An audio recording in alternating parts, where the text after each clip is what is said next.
Good day, everyone, especially to you, Ma'am Telando, our RPH advisor. I am Rustam Mordembang from the Bachelor of Science in Psychology 1B.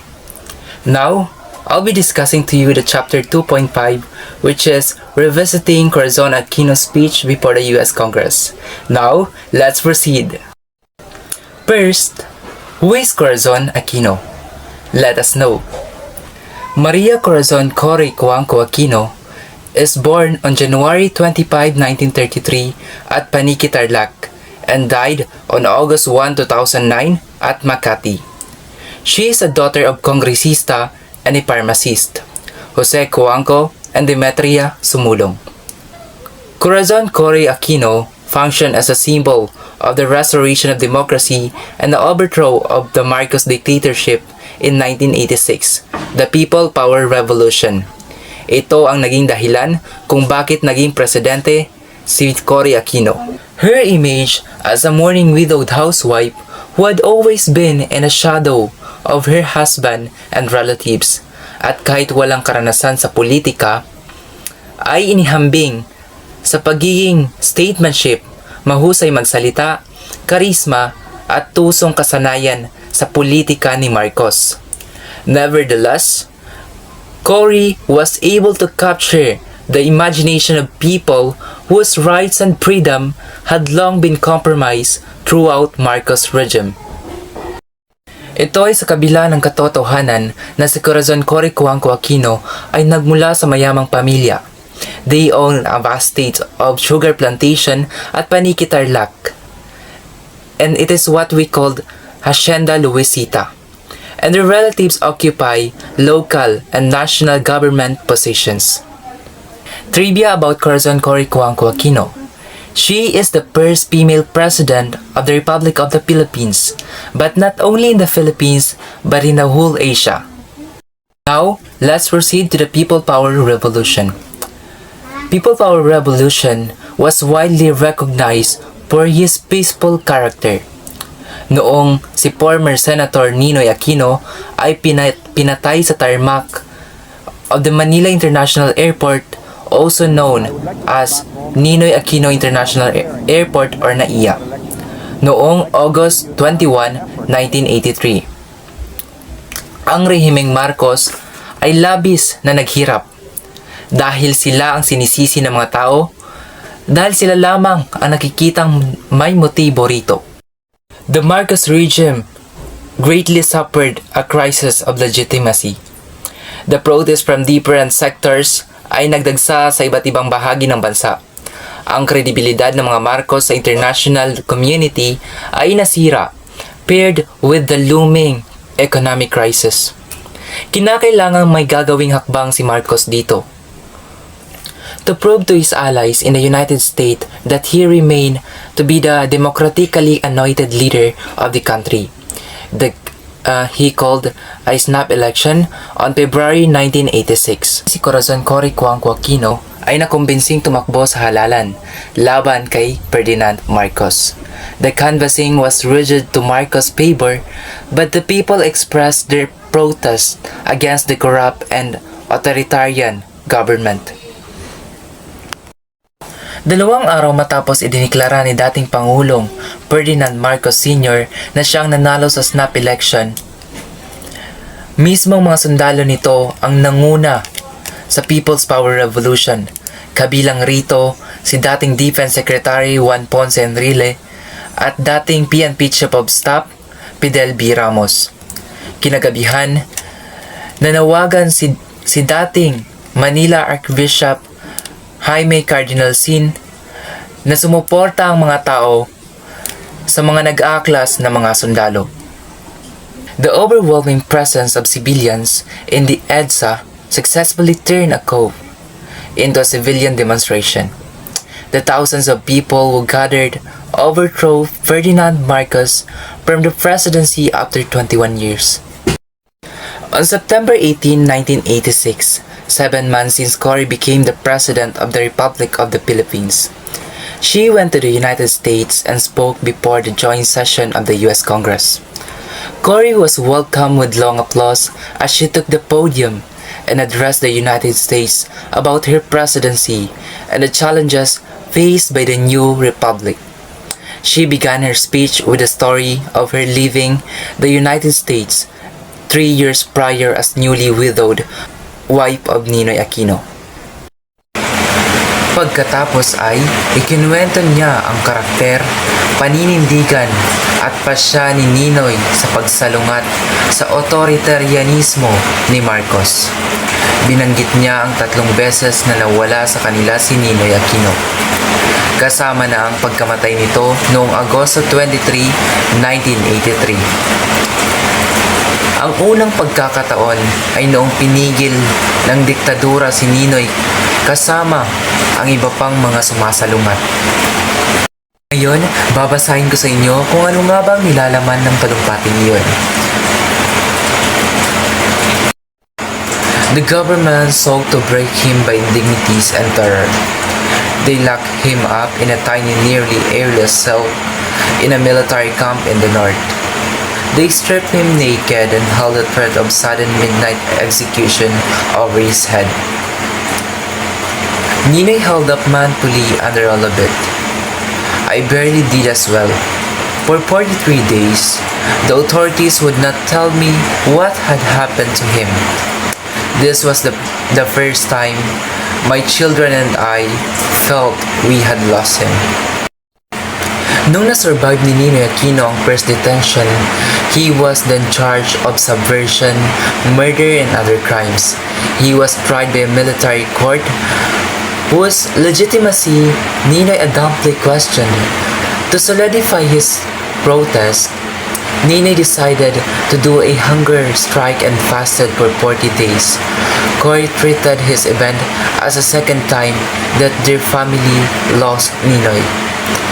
At sinabi niya pa rito, when that didn't work, they put him on a trial of subversion, murder, and host of other crimes before a military commission. Ninoy challenged its authority and went on a fast. If he survived it, then he felt God intended him to another fate.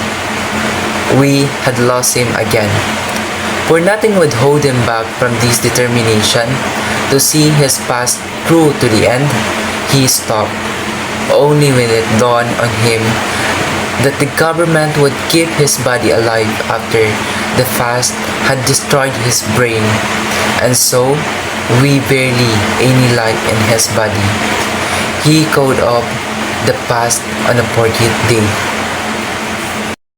Ninoy's death was the third and the last time that the Cory and their children lost Ninoy, at ipinagpatuloy niya ito. And then, we lost him irrevocably and more painfully than in the past. The news came to us in Boston. It had to be after the 3 happiest years of our lives together. But his death was my country's resurrection and the courage and faith by which they could be free again. The dictator had called him a nobody. Yet, 2 million people threw aside their passivity and fear and escorted him to his grave. Iniugnay ni Cory Aquino ang mapayapang EDSA People Power Revolution sa pagiging martir ni Ninoy Aquino. She stated that the death of Ninoy sparked the revolution and the responsibility of offering the democratic alternative had fallen on her shoulder. Cory's address introduced us to her democratic philosophy, which she claimed she also acquired from Ninoy. Sa madaling salita, ayon kay Corazon Aquino, kung hindi namatay si Ninoy Aquino, walang people power revolution na mangyayari at hindi mapapalitan sa pwesto ang naghaharing diktador na si Marcos Sr. Naging malaki ang papel ni Ninoy sapagkat isa siya sa mga naging dahilan noong pagkaroon ng People's Power Revolution. Corazon Aquino urged that I held fast to Ninoy's conviction that it must be by the ways of democracy. I held out for participation in the 1984 election. The dictators called, even if I knew it would be rigid. I was warned by lawyers of opposition that I ran the grave risk of legitimizing the foregone result of elections that were clearly going to be fraudulent. But I was not fighting for lawyers, but for the people in whose intelligence I had implicit faith. By the exercise of democracy, even in dictatorship, it would be prepared for democracy when it came. And then also, it was the only way I knew by which we could measure our power, even in the terms dictated by the dictatorship. The people vindicated me in an election shamefully marked by government toggery and fraud. The opposition swapped election, garnering a clear majority of votes even if they ended up, thanks to the corrupt commission on election, we barely a third of the seats in parliament. Now, I knew our power. Nagsalita si Cory patungkol sa kanyang mahimalang tagumpay sa pamamagitan ng pagkikibaka at patuloy na pinag-uusapan ng kanyang pinakaunang mga hakbang bilang Pangulo ng isang naibalik na demokrasya. She stated that she intended to purge and draw reconciliation after a bloody, polarizing dictatorship. Cory emphasized the importance of the EDSA People Power Revolution in terms of being a limited revolution that respected the life and freedom of every Filipino. She also boasted of the restoration of the fully constitutional government whose constitution gave utmost respect to the Bill of Rights. She reported to the U.S. Congress. Again, as we restore democracy by the ways of democracy, so are we completing the constitutional structures of our new democracy under a constitution that already gives full respect to the Bill of Rights. A jealously independent constitutional commission is completing its draft, which will be submitted later this year to a popular referendum. When it is approved, there will be election for both national and local positions. So, within about a year from a peaceful but national upheaval that overturned a dictatorship, we shall have returned to full constitutional government. Then, after that, Cory proceeded on her peace agenda with the existing communist insurgency, aggravated by the dictatorial and authoritarian measure of Ferdinand Marcos. She asserted, "My predecessors set aside democracy to save it from a communist insurgency that numbered less than 500. Unhampered by respect for human rights, he went at it with hammer and tongs. By the time he fled, that insurgency had grown to more than 16,000. I think there's a lesson here to be learned about trying to stifle a thing with a means by which it grows." Cory's peace agenda involves political initiatives and reintegration program to persuade insurgents to leave the countryside and return to mainstream society to participate in the restoration of democracy. She invoked the path of peace because she believed that it was the moral path that a moral government must take. Nevertheless, Cory took a step back when she said that while peace is the priority of her presidency, she will not waver when freedom and democracy are threatened. She said that, similar to Abraham Lincoln, she understands that force may be necessary before mercy. And while she did not relish the idea, she will do whatever it takes to defend the integrity and freedom of her country. Cory then turned to the controversial topic of Philippine foreign debt, amounting to $26 billion at the time of her speech. This debt had ballooned during the Marcos regime, Cory expressed her intention to honor those debts. Despite mentioning that the people did not benefit from such debt, though she mentioned her protestation about the way the Philippines was deprived of choices to pay those debts within the capacity of the Filipino people, she lamented. Finally, may turn to that other slavery. Our $26 billion foreign debt, I have said that we shall honor it. Yet, the means by which we shall be able to do so are kept from us. Many of the conditions imposed on the previous government that stole this debt continue to be imposed on us who never benefited from it. She continued that while the country had experienced the calamities brought about the corrupt dictatorship of Marcos, no commensurate assistance was yet to be extended to the Philippines. She even remarked that given the peaceful character of EDSA People Power Revolution, ours must have been the cheapest revolution ever. She demonstrated that Filipino people fulfilled the most difficult condition of the debt negotiation, which was the restoration of democracy and responsible government. Cory related to the U.S. legislators that wherever she went, she met poor and unemployed Filipinos who was willing to offer their lives for democracy. She stated, "Wherever I went in the campaign, a slum area or impoverished village, they came to me with one cry, democracy. Not food, although they clearly needed it, but democracy. Not work, although they surely wanted it, but democracy. Not money, for they gave what a little they had to my campaign.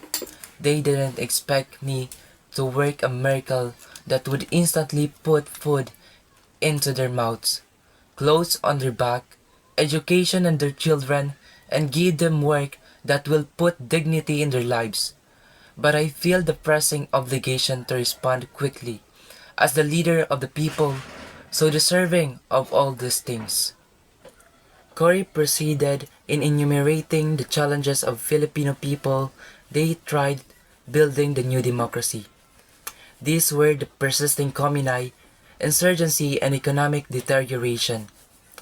Cory further lamented that these problems worsened by the crippling debt because half of the country's extra earnings amounting $2 billion would go to pay just the interest on a debt, whose benefit the Filipino people never received.